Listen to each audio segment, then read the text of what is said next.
The Denver Broncos are in a better position after the 2024 NFL Draft and drafting Bo Nix. We'll tell you why we believe that here on today's brand new episode, Locked On Broncos.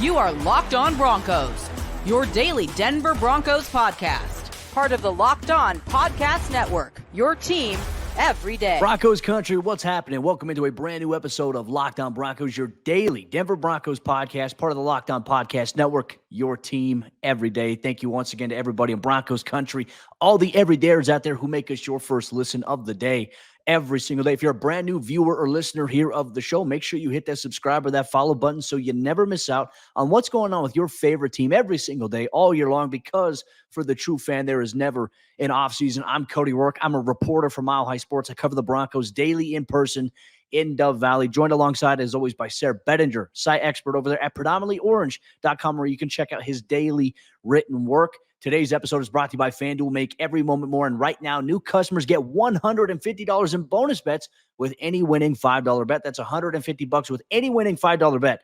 Visit FanDuel.com/lockedon to get started. And to get started on today's episode of the show, folks, we believe that the Broncos are in a better position going into 2024 than maybe they were last season. There are a lot of different things in terms of big roster questions, whether or not the Broncos upgraded or downgraded at the quarterback position. More importantly, we're going to kick things off by talking about why we believe the Broncos are not worse than the team that won 8 games in 2023. So let's take a look at that, Sayre. I mean, a lot going into this. You look at Denver's start last year, 1-5. At that point, we're like, it can't get any worse than this. And they had a brutal schedule right after that, because if I'm not mistaken, it had something to do with the Green Bay Packers, the Kansas City Chiefs, a bye week, the Buffalo Bills, and just a slate of just playoff teams. It's like, all right, hey, at 1-5, we did an episode of the show last year where we felt like Denver may not win a single game the rest of the season after starting 1-5 at that point with the schedule that was coming up. Obviously, Denver went on a run last year. The defense was playing at a really high level after a very abysmal start, probably the worst start in franchise history. But maybe all along the lines here, too, is when we look back at last year's team that won 8 games, I mean, it's hard to say right now that they're worse than that team. And I feel like they've upgraded in a lot of areas. What's the conversation going on now from a national perspective about the Denver Broncos? Well, it feels like a lot of the national conversation right now is that the Broncos are a joke, that they're one of the worst rosters in the NFL, that they are bound to regress this coming season, that I guess cutting Russell Wilson and Justin Simmons and trading Jerry Jeudy, despite all the additions that this team has made after those moves, Cody, it feels like everybody's sort of acting like, well, the Broncos did nothing. They lost all these players who were clearly instrumental to their overwhelming success these last couple of seasons, and now they're going to be one of the worst teams in the NFL. That's the general vibe that I'm getting, is that everybody loves to clown the Broncos. I was reading an article from Sports Illustrated that Bo Nix is the most likely draft pick in the AFC to become a bust, and I've seen the Broncos at number 31 in ESPN's roster rankings, and I've seen them at 31, 32, down in the bottom 3 or 4 teams everywhere in power rankings, and people talking about how this is one of the worst teams in the NFL, when I fail to realize exactly where they're coming from with that. Is it because people don't like the new uniforms? Is it because people who were all clowning on Russell Wilson decided after he got cut that he was the sole reason why the Broncos won 8 games last year? I think it's so interesting, Cody. And the most frustrating thing to me is like a lot of the discussion is centered around, well, when the Broncos won that stretch of games last year, they were really overachieving. I guess they weren't underachieving when they had the worst defense in the history of the league for the first 6 games last year. I guess when people determine like what's realistic projecting for this team, I guess the only realm of realism that we can live in is negativity and pessimism and cynicism, and believing that the worst of what we saw last year is more realistic than the best of what we saw last year. Not to mention there's new players on the team. There's continuity in the coaching staff. There's new voices in the front office and the coaching staff. So it's just a frustrating subject for me, Cody. When I posed the question on Twitter or X, I said, hey, where are the Broncos worse from last year? I mean, they won 8 games. Now we're talking about them as being like the I don't know, the little giants or something out there. I mean, it's ridiculous to me, and I just don't understand it. So maybe you can help me understand it, or maybe you can validate the way that I'm thinking here. Well, I think we look at so much of last season. I don't agree with the notion, too, that, Denver's defense, they overachieved. They got lucky during the stretch. There's no such thing as luck. There's just going out there and executing and doing things. And obviously, like, Denver was able to be in the right place at the right time defensively in so many instances last year during that winning stretch that they had that afforded the offense more opportunities. And yes, at times the offense actually played a little bit better in some of those instances, and they scored points and they were able to win games. They beat playoff teams last year, and they did that while limping really into that stretch at 1-5 with really us saying, hey, the season's over. Essentially, they should just tank. They should just do all this, and this.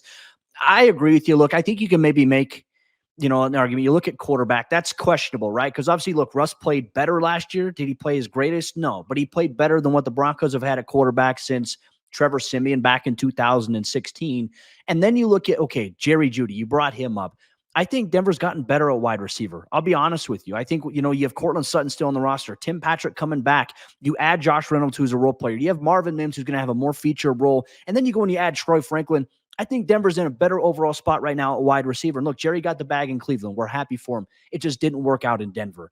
And then obviously, I think maybe the biggest thing we can talk about here, where there might be some validity to these conversations there, Justin Simmons being released at the safety position. When you factor in Caden Stern's injury history and hoping he can stay healthy, Brandon Jones, obviously a guy who has a lot of potential.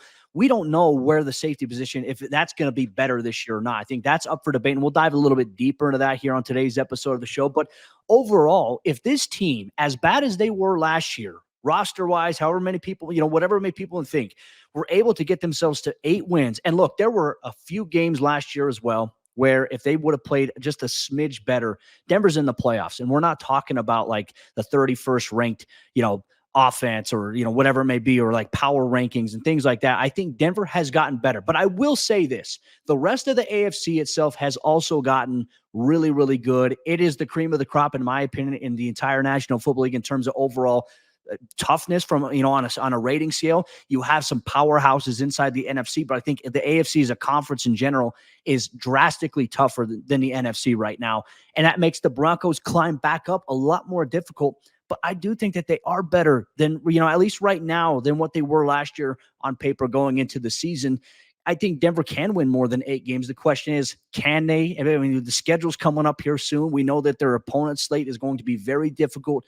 There's so many different factors, but on paper, it's hard to estimate that the Broncos are worse in 2024 than they were last year. And I get it too. I mean, to some degree, it's like, well, they've got a rookie quarterback, but it isn't the discussion every year a little, it's funny to me. Like, the Broncos are the only team in the first round of this year's draft who took a quarterback that won 8 games last year. Everybody else won 7 or less. So typically the discussion revolving around, hey, a quarterback got drafted in the first round to a team that won the most games out of any team that drafted a quarterback last year. Typically the discussion is it's like, man, yeah, it's great. He's going to a great situation. He's going to a team that's on the rise. The Broncos improved by 3 wins last year with Sean Payton as the head coach. And to me, Cody, it's so frustrating because yes, you expect some maybe lumps that the rookie quarterback's going to take. You expect that maybe, okay, if the team did overachieve last year, or if they maybe got, quote unquote, lucky in a couple of games, which I always find it funny that people bring up the Buffalo game. Buffalo was lucky to be in that game. They were lucky the Broncos couldn't catch a cold when it came to James Cook carrying the ball. So I just think that it's funny to me that, man, there's never nuance to the discussion. It's always negative towards the Broncos, which is frustrating to me. But I think that there's a lot of listeners out there who might agree with us here, talking about this from the vantage point that, hey, like, there's no way the team is going to be worse. That's what we thought after the 2022 season when Nathaniel Hackett was there. A lot of people are now projecting this Broncos team in 2024 to be as bad or worse than the Hackett iteration that we saw in 2022. Think about what you're saying there. The over-under has been set at 5.5 games by betting sites. that the Broncos will win this year. That means that people are saying, hey, they're going to be a 5-win team this coming season. And if you believe they can win more, put your money where your mouth is. I think that's the easiest over to take in this entire offseason. I think it's ridiculous that anybody would believe or convince themselves that this Broncos team in 2024 is worse than the one that we saw with Hackett as head coach in 2022. Well said there, Sayre Bedinger. And look, Broncos Country, we want to hear from you. If you're listening or watching Locked On Broncos, wherever you get your podcasts or on YouTube, do you agree with Sayre and I on the notion we believe that Denver is not worse going into 2024 than they were last year, than that 8-win team that the Broncos did have? Let us know wherever you're listening to your podcast as well. But one thing we are going to maybe dive deep into, we're going to make the argument, where did Denver get worse, or where are they worse at least right now from a roster standpoint going into 2024? We'll break that down and much more on today's brand new episode, Locked On Broncos. Broncos Country, today's episode of Locked On Broncos is brought to you by our friends over there at FanDuel Sportsbook. And as you all know, FanDuel, they are America's #1 sportsbook. And right now is the best time to get involved on all the action because it is playoff time inside of the NBA, inside of the NHL. And on top of that, the MLB season is in full swing, and you can get in on the action at FanDuel Sportsbook. And right now, new customers, when you sign up, you can get $150 in bonus bets with any winning $5 bet. You go on as a new customer, you place a $5 bet, whether it be on the money line, whether it be on spreads of any of the NBA playoff games, NHL games, MLB games, whatever is going on, and it wins, you're going to get $150 that you can use to bet on spreads, money lines, player props, and more. So visit FanDuel.com/lockedon and make every playoff shot count. FanDuel.com/lockedon. FanDuel is America's #1 sportsbook. The loss of Justin Simmons, it's going to hurt in 2024, but the Denver Broncos might still be better in the secondary in some areas in this coming season. And Cody and I are going to break that down on today's episode of Locked On Broncos. But want to say thank you and give a shout out to every single one of you out there that makes Locked On Broncos your first listen of the day every single day right here on the Locked On Podcast Network, where you can find this in every episode of Locked On Broncos, free and available wherever you listen to podcasts. Or if you jump over to YouTube, or if you're already watching on YouTube, hit that subscribe button and don't miss out on a single day of Denver Broncos news, content, coverage, and more as we approach the schedule release, as we approach rookie minicamp. Lots of stuff going on here, Cody, when it comes to, hey, the Denver Broncos, are they really an improved team this year? I mean, are they worse than the team that won 8 games last year? Let's talk about this safety position, the defensive backfield, maybe the biggest loss for the Broncos. Of course, you lose a quarterback like Russell Wilson, big name there, but Justin Simmons has been the most consistent good in Denver since Super Bowl 50. He's been one of the best players at his position in the league over the majority of the last 8 years. Losing him hurts. Let's talk about that safety position, your defensive backfield expertise. It's at least a major question mark, if not the one area that the Broncos have clearly downgraded this offseason. Yeah, and I think you can make a fair argument about that, Sayre, because you look at where Denver's at in the secondary. Okay, they went and they signed Brandon Jones from the Miami Dolphins. He's a guy who does have, an aggressive nature in terms of being used in the blitz. How is he going to thrive now where he's going to be required to cover the middle of the field? He's going to have to drop down and cover. He's going to have to be able to blitz and play in the box against the run. Caden Stearns, who we all know, when healthy, when on the field, is a certified ball hawk and can be a turnover creator here for the Broncos defense. But the biggest question with him has just been, obviously, he's had a really bad string of luck when it comes to injuries throughout the first, couple of years of his career. And then PJ Locke, obviously, you re-sign him and lock him up. He's, a guy who's so tough. He's been a guy who's really emerged for Denver. I'm not as questionable about where PJ's at as I am maybe, the other state of the safety position. But you also factor in, when we talk about the secondary here, Sayre, cornerback is a huge question, really opposite of Patrick Surtain. Now, this could be a good thing. This could be a bad thing, right? Because cornerback 2, who is it on the outside? Is it Levi Wallace? Is it Damari Mathis? Is it Riley Moss? We don't have the answer to that question. And I think the question kind of extends to, who is it going to be? And do they give the Broncos a good chance to have production defensively opposite of Surtain? Because teams are going to always look, for the most part, to go away of PS2. And do you have guys that can go out there and make plays on the football, create turnovers? Damari coming off of a rough year for him. Levi Wallace, who you bring in as a veteran addition.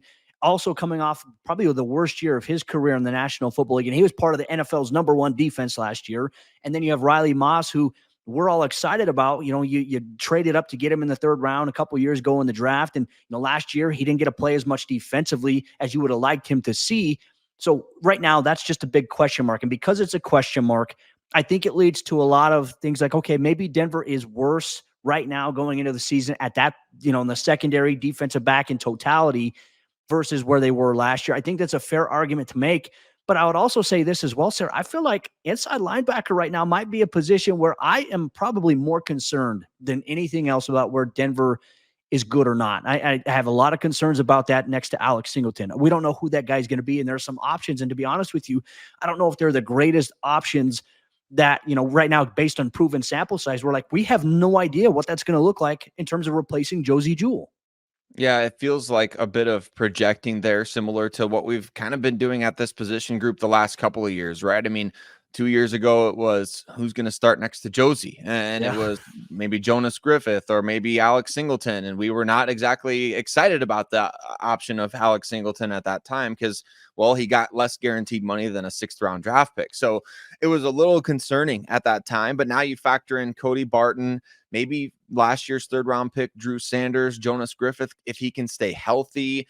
I just think that that's one position where, yes, you do have to do a little projecting, but I think the ceiling is maybe higher at inside line. The floor is lower, which is why we're talking about it as a potential downgrade, but the ceiling may be higher if you can get the best out of Drew Sanders, especially maybe even with Cody Barton and his athleticism out there as compared to what Josie Jewell brings to the table. So that's an area of the team where I think you could almost say it's a wash from last year based on we know what we were getting in Josie Jewell, and we have known that for quite some time. But can you balance the floor is now lower with these younger guys or these less proven guys or the guys that don't have necessarily that Josie Jewell's going to bring this, and we know exactly what we're getting. We don't know what we're getting at inside linebacker, and that's why I think that it's perceived to be a downgrade this offseason, but it could end up being a massive upgrade as well.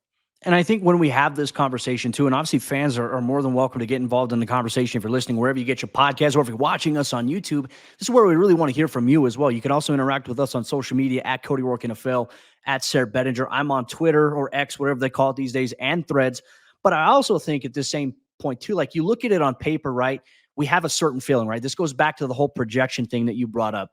We have a feeling based on, okay, what we've seen, what we know about certain players, or just the overall uncertainty of the depth of the position itself. And we really try to factor in, okay, is this going to make Denver better? Like Josie Jewell, you're getting a guaranteed productive player there. Opposite Alex Singleton, we don't know if Jonas Griffith can be that. We don't know if Cody Barton will be that. We don't know if Justin Sternad can be that. And we don't know if Drew Sanders is going to even be on this team in 2024 because we don't know where he's simply playing at this point. So I think with these questions, there are opportunities within the uncertainty to maybe be like surprised, like we were a couple of years ago when Alex Singleton all of a sudden just emerged out of nowhere. Like, wow, like we totally overlooked this guy. Maybe that's the case here for Denver. I look at the offensive side of the ball. I mean, Sayre, I can't necessarily say anything like Denver got worse here. I still think maybe tight end is the biggest question mark. I think they got better at receiver. I think they got better on the offensive line with their depth. I think they got better at running back.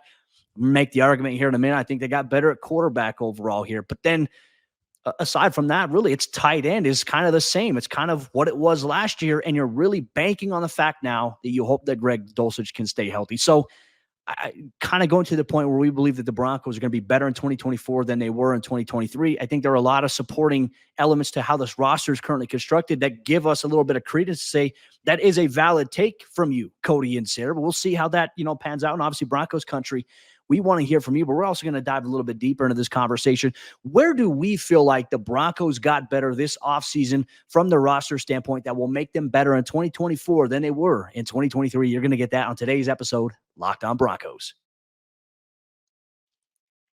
Broncos Country, today's episode, Locked On Broncos, is brought to you by our friends over there at Monopoly Go. And let me tell you about Monopoly Go and what you can do to have some fun with your friends, or you can also sabotage some of your friends' plans inside of Monopoly Go. You can team up with friends for time tournaments where you work together to build up each other's boards. And the more that you win together, the more awesome prizes you unlock.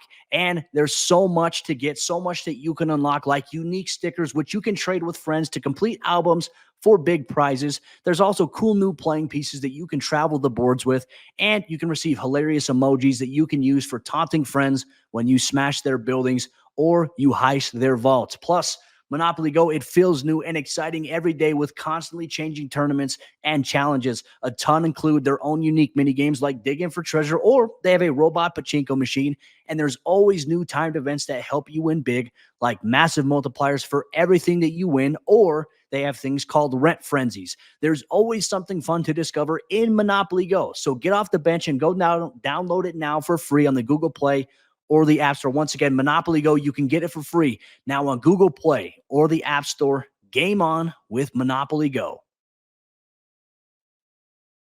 The Broncos got better in a lot of areas this offseason through free agency, through the NFL draft. And while there's still some question marks here, can Denver find a way to provide answers to some of the questions that we all have before the season even begins? I want to say thank you so much to everybody in Broncos Country for tuning in, making us your first listen of the day. Every single day, you can get us for free on YouTube or wherever you get your podcasts. Make sure you join all the other Broncos fans in the comment section. Get into the discussion as well, because the offseason's heating up. We got the NFL schedule release coming up here very, very soon. And so, Sayre, really kind of kicking things to you to really open up our fourth quarter segment of today's episode, Locked On Broncos.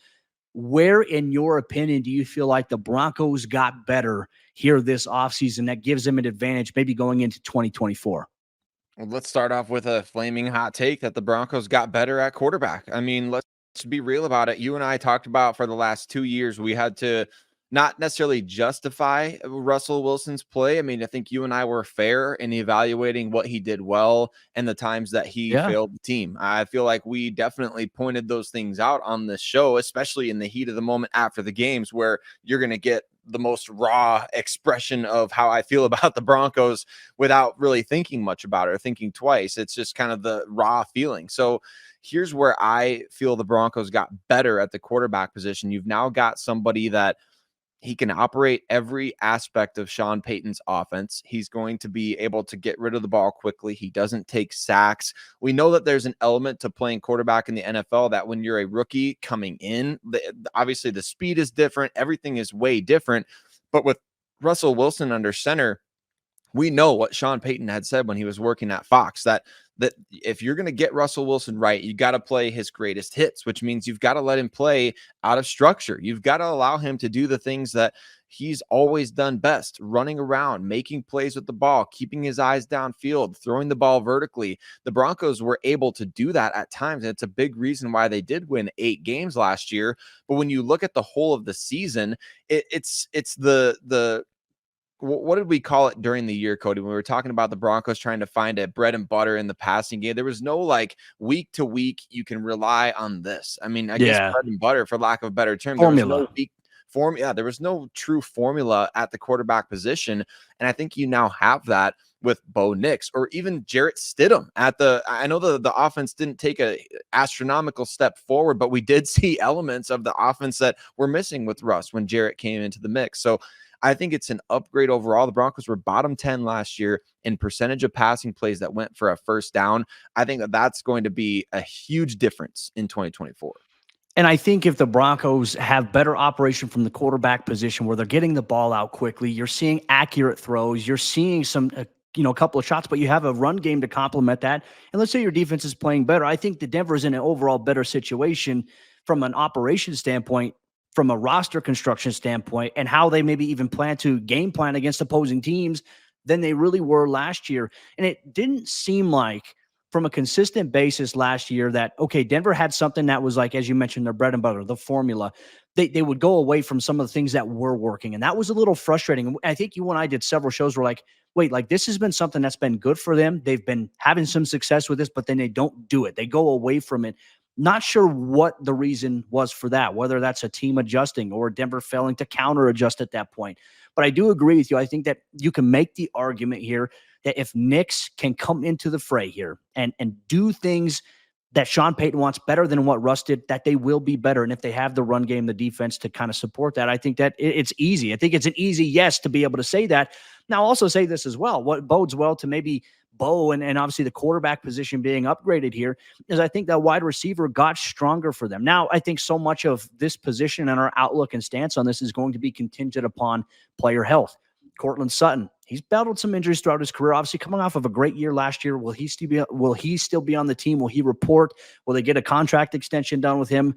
Not sure what that's going to look like, but he's putting in work right now. Tim Patrick, how is he going to be coming off of an Achilles injury a year after coming off of also an ACL injury? And then you have Marvin Mims. Okay, you say you're going to be featured a lot more by Sean Payton. What does that look like? Josh Reynolds, we know, can be an impact player, a possession type player for you that can keep drives alive. And then you add Troy Franklin, who's obviously your first-round draft pick's favorite target outside of his brother Tez at Oregon. Okay, you're better at that position. Running back, you add Audric Estime. If Javonte plays better, which we all estimate this year, okay, there's a benefit there. Is Jalil going to be the third guy here? Or what about Samaje? Like, I think running back is fine. I think Denver got better on their edge depth. I mean, Sean Payton himself said you're never afraid to draft at the top of your strength. So the fact that he believes the Broncos edge rush group of Jonathan Cooper, Baron Browning, and Nick Benito is their strength, well, you add Jonah Ellis to it as well. Okay. I think Denver upgraded in a lot of areas, but I think we also maybe have to go into the coaching realm here a little bit. What is Sean going to learn from his first season back, being a play caller, being the head coach, where after he took a year off, after retiring essentially, how is he going to be better? Because he even acknowledged himself that he's got to be better. There were a couple times he was embarrassed with himself. What made it to where he struggled? Was it because you didn't have faith in your quarterback? Or now, since you brought in Pete Carmichael, is there that trust factor now that you have the brain trust offensively of Joe Lombardi, obviously Pete Carmichael and Sean Payton? What does that look like, and how is that going to translate? I think that's a huge question we have to ask ourselves here is Sean Payton going to be better as the play caller in terms of where his focus is at to get that unit to improve? I think so. I mean, when you have personnel that you've chosen and you operate in offense all offseason, you're not necessarily you're working more in conjunction with each other, right? I mean, it's the quarterback working with the coordinator, with the quarterback's coach, with the head coach. Everybody's on page. You're not necessarily out there. The times we saw the frustration with the Broncos last year was a lack of proper execution. I think of the Houston game. That's one that sticks out like a sore thumb. That end of game situation, 1st and goal from the 8-yard line, and you screw up an alignment on a critical play. I think those are the types of things that aren't going to necessarily get overlooked this year, and Sean Payton will learn. I think he did all throughout last season, pointing the finger at himself, but also being willing to call out personnel that was not doing what it was supposed to be doing. So there's upgrades on the coaching staff. Jim Leonard, I think, is an upgrade for you defensively, although we love Christian Parker. I think Jim Leonard brings a different kind of expertise to that element of the game. And like you mentioned, Pete Carmichael coming in, just another voice for that brain trust. And I think the most improved area of this team is the defensive line. I mean, that was the worst area last year. It almost had to get better this offseason based on, even if the Broncos just, made a couple of additions. They brought in John Franklin Myers in the draft. You go out and you sign Malcolm Roach, the number one run stuffing defensive lineman, according to Pro Football Focus. You go out and you get somebody like Angelo Blackson, just continually raising the floor. I think that defensive line is going to make everybody else better for this team. So to me, Cody, we talked about this early in the offseason. We said it. If you raise the floor of the defensive line, you raise the floor of the entire team. And that's what the Broncos did. They've already got a strong offensive line. Now you've got a defensive line that can match, hopefully, on the other side. I think there's so many areas this team has gotten better. We're just going to have to wait and see it unfold and let the bulletin board material keep on flooding in. Yeah, 100%. Look, folks, we've made the points and our belief why we believe that Denver is going to be better in 2024 than they were last season.